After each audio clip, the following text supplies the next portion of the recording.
Welcome to Let's Talk Kenmore, a lighthearted podcast aimed at connecting our listeners to their local government and demystifying the role of government in the city of Kenmore. I'm your host, Amber Clifton. In this episode, I sit down with the president of the Kenmore Heritage Society, Marella Alejandrino. Marella details the origins of the Heritage Society and the exciting work that they continue to do for the community. Please enjoy this episode of Let's Talk Kenmore. Welcome to Let's Talk Kenmore. I am here today with the president of the Kenmore Heritage Society, Marella Alejandrino. Oh, it's a beautiful name. And I'm really excited to learn all about the Kenmore Heritage Society. And admittedly, I don't know much about it. And after today, I will. So welcome to the show. I'm so happy to finally connect with you. Oh, thank you for having us. We're excited to talk a little bit about Kenmore Heritage, and I'll just kind of dive right in. Yeah. So the Kenmore Heritage Society, we're an all-volunteer nonprofit organization. And, our mission is to just really nurture an awareness and appreciation of the history of Kenmore, which hopefully, kind of builds that spirit of community. And we like to honor Kenmore citizens who have made contributions to the community, and then also sponsor and participate in events. And we do a lot with the city, with their events, and lastly, to collect and preserve any historical memorabilia. How did the Heritage Society come to be? Well, we were formed back in 1998. I know you mentioned you were at that celebration. And so it was the same year that Kenmore was incorporated into a city, so 1998. And during that, there was a community celebration for the incorporation, and a bunch of people got together and they were sharing their memories and memorabilia of Kenmore. And it was just a really big hit. And so they decided, there was about 50 people that kind of met to explore the idea of forming a heritage society. And so later that year, the Kenmore Heritage Society was incorporated. Oh, so was this 50 people just... Were they friends? Were they all, they'd met up at the celebration? I think a lot of them were kind of the movers and shakers of Kenmore at the time. Gotcha. A lot of them were folks that were really instrumental in incorporation of Kenmore. And a few of them were on the initial board and that sort of thing. So, That's so cool. And it's been going all this time. It's been going all this time. Cool. How did you get involved in the Heritage Society? I got involved in the Heritage Society back in 2018. And for many people who know Joanne Evans, she was very instrumental in the incorporation and also our Kenmore history book. And she and I had a mutual friend, and it was actually a Rotarian friend of ours. And so I was introduced that way, and then got involved in 2018, and then became president this year in January. Wow. 2018. So what does president entail? That's a very good question. Well, we get to do the podcast. Well, that's true. Yeah. So we meet monthly. Obviously, we have our board meetings. I try to network a lot in the city of Kenmore with different organizations. And again, we love to be a community partner with the city and some of their events, as well as some of our own events that we do. And again, we have a great board, and, we really do pitch in and do everything together. Yeah, so that's awesome. Speaking of that cool book, when I came to City Hall to interview, I was very early and very nervous. So I sat in the lobby and read that book. Yeah. And I was like, what a cool place. What a cool book. It kind of put me at ease. Yeah. Everybody in Kenmore should have it. So we typically have them available. Well, they are available for sale at City Hall. They're $25. We have them typically when we're at events. We do have a digital version online, so you can go to our website, kenmoreheritage.com, and it's there. But the physical book with the photos, it's just kind of, it's a great coffee table book. It's awesome. I'll put a link to the book in the episode notes so that people can go check it out.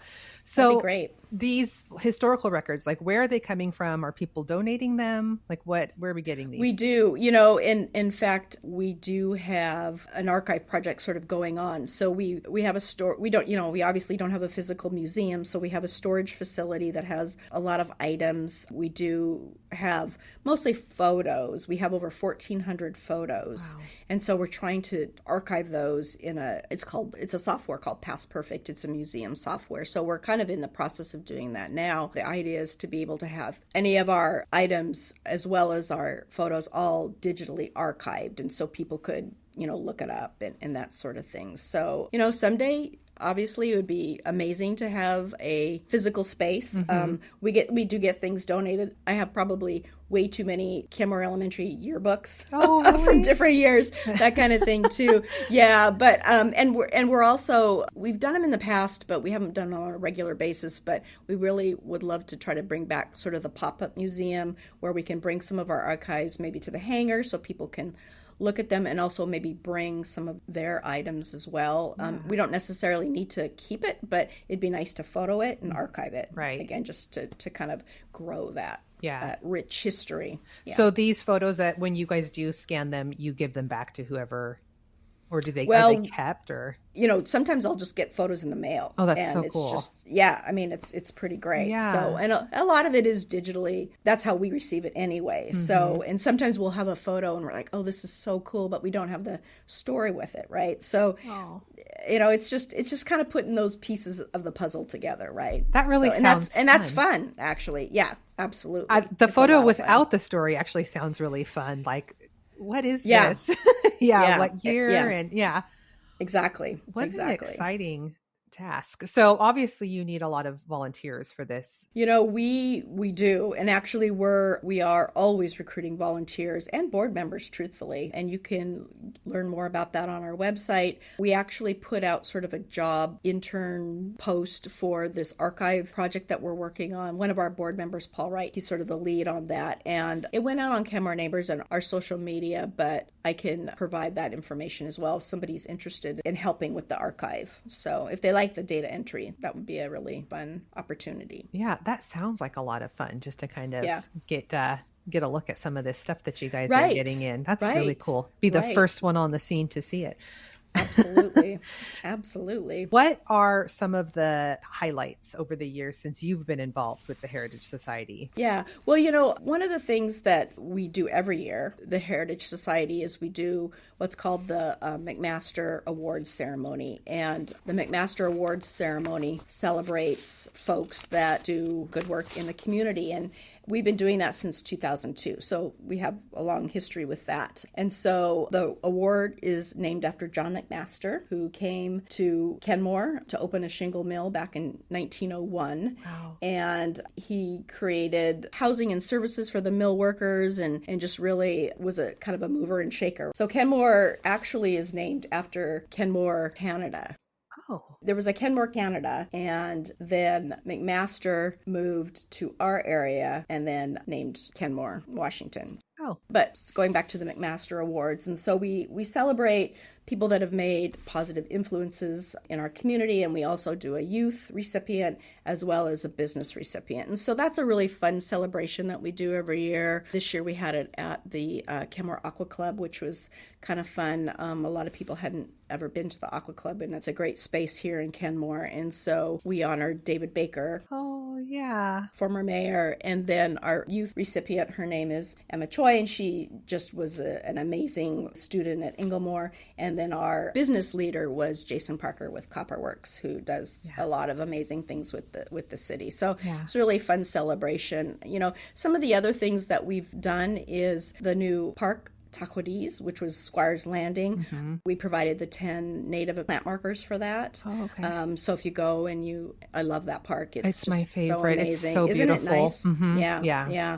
So the plant markers is something that we had our hand in. We also, this was before my time, but back in 2008, we developed the history path on Logboom Park. So if you go to Logboom Park and you look at the history panels, there's 11 of them. We had our hand in that as well. So, and I do want to also kind of honor our past president, Suzanne Greathouse. She's a real community leader in Kenmore, and she was really instrumental in some of our other projects that we've done over the years, including actually when the park was developed, there's a couple of public artworks. There's two of them was done by Native American artist Ty Juvenile, and she was really instrumental in that, as well as helping with the whole Hank the Heron mascot costume. So that's kind of fun as well. So we also we have a self-guided history tour with History Link. So if you go to historylink.org, one of the cities that you can do a history tour is Kenmore. And so you can click that. And so the History Link walking tour is something that that we've done too. So, Cool. yeah. And like I said, we do a lot of other, events and things, but those are just some of the things that I guess we can highlight. Yeah, absolutely. I'll put the historylink.org in the show notes also, Okay, so people very can cool. go check that out. Nice. So there's a photo contest. Tell me about this fun photo contest. What is it? I want to participate. It's super fun, Yeah. and it's free, and it's open to the community. And, we did the photo contest for several years. We did it for 9 years, and we didn't do it last year. And then we decided to bring it back this year and have it in conjunction with the city Oktoberfest celebration. Oh, good. So it'll run that same time, September 13th through the 21st. And we'll have 5 categories, and they'll just be fun categories. And basically, you take photos again during that Oktoberfest, and kind of it's your best interpretation of the category. So we'll have some kind of funky categories, but it's not a professional contest at all, but it's really fun, and we've had really good participation over the years with it, but we're excited to bring it back this year and see how it goes. And it's also, then we'll have all of the photos to archive for Oktoberfest, right? So it'll be something that the city can use, and promotions and that sort of thing too. So it'll be kind of fun to see what people come up with. That's so cool. Are the photos posted somewhere where people can go and look? Oh yeah, we'll definitely. Yeah. And we have actually on our website 2021, 22, and 23, we have the slideshow of the past winners, so they can kind of see how it went. So and we had prizes, obviously in each category, which we'll do again. Yeah, we're excited to bring it back and see how it goes, to run it with the Oktoberfest. Yeah. I will be podcasting at Oktoberfest, and I'm actually interviewing Jason next week about Oktoberfest. So this is all very timely and tying together nicely. It's a great event for Kenmore. Last year was our first year, obviously. Suzanne Greathouse, our past president, was very instrumental in running it and kind of bringing it to fruition. But I think, again, it's just kind of another stamp for Kenmore, right? It's really, really fun to see it grow and evolve and all of that. Yeah, so it's so cool. It is. I have a really stupid question. Why is Oktoberfest in September? That is a good question. I think that's just when traditionally it is. Yeah. Really? Yeah. Yeah. Okay. So I'm going to look that up. Jason, you can ask Jason that. That's true. Yeah, I will, and then I'll report back to you what I learned. Right. I think that's just sort of the traditional timing of it. Okay, yeah. That's so funny. Yeah. I was like, am I the only one that's confused by this?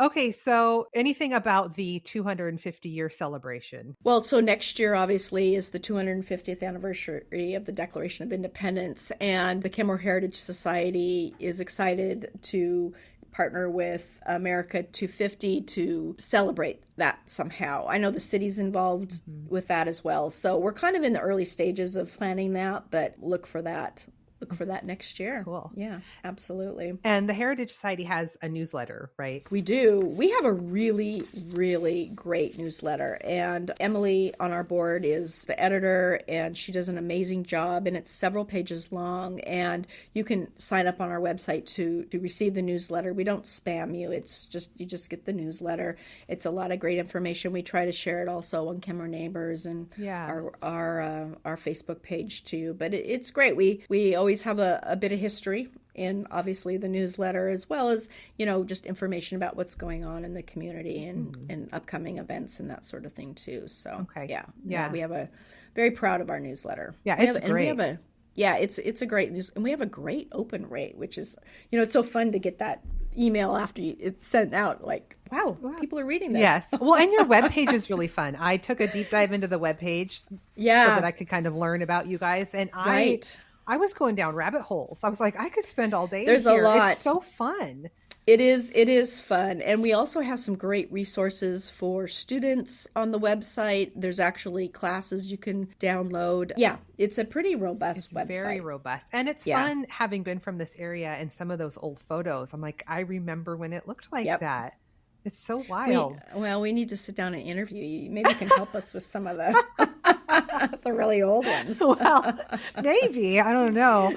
Yeah. Gosh, wow. This is incredible. Is there anything else you would like folks to know about the Heritage Society? Yeah, again, thank you for mentioning our website. We do have a great website. We love it when people go to our website and access the materials and the information that we have available. We're always looking again for people to volunteer. And if you're interested at all in becoming a board member, we're always looking for new board members. Obviously, more hands, the better. And it's just a lot of fun. It's a lot of fun to be, we were talking about this before the podcast started about how it's just so fun to see how much Kenmore has blossomed over the years. And it's just a really kind of awesome place to live, right? It really just is. Really, really is. And there's so much going on, and it's so fun to go to events. We were just talking about how you go to the concerts and you see families and people just enjoying themselves in the beautiful St. Edward's Park. So beautiful. That's just a jewel in our neighborhood, right? Mm-hmm. It's just amazing. So I think that's probably about it. And if somebody wanted to volunteer or even be a board member, do you know like what would like the time commitment be for that? Yeah, that's a good question. So our board meets once a month, typically meet in person, just because we like each other. Sure. And, volunteers can be as little or as much as you want. So for instance, we'll be participating coming up on the 16th at the Play Day at Rhodey Park. Yeah. Those types of things. One of the other events that we do that's really a fun community event is we do free Santa photos. And that is something we do in partnership with long-standing beloved Kenmore Camera. And they take the photos, they produce the photos. Wow. It's open to the public. There's no charge for these professional photos. And so that's coming up on December 6th. And so we always need volunteers for that. We always have craft tables for the kids to do while they're waiting in line, that sort of thing. So there's always, we love to, and the more volunteers we have, the more things we can do. Yeah, right? That's right. That's just the truth, right? Yeah. So, sometimes we get asked to participate in things that we just don't have the bandwidth. Right. So, yeah. Okay. More hands, the merrier. That's right. Well, I will check all of that out. And so the Santa thing, that's in conjunction with the Winterfest, right? It is. We decided last year to have it the same day, and that worked out really, really well. So there's just so much activity going on that day. It's just super festive, right? Yeah, it really is. It's just a lot of fun. Yeah. Yeah. Oh, Marella, you're a wealth of knowledge. Well, thank you. This has been so educational. I'm going to encourage everybody to go check out the web. I'm telling you, that webpage, especially if you're a history buff and you're from here, it's fascinating. Very, very cool. It's a lot of fun. Yeah. Well, thank you so much for all the good hard work you do. I appreciate you as a resident. Thank you so much. It means a lot to me personally that this is all being, it's just so cool. It's so cool what you're doing. Thank you. We appreciate the opportunity to share. This is amazing. Thank you so much. Thank you so much. All right. Take care. You too. Thanks for tuning in to this episode of Let's Talk Kenmore. Be sure to check back for more interesting topics and conversations. And as always, don't forget to ask yourself, where's the fun?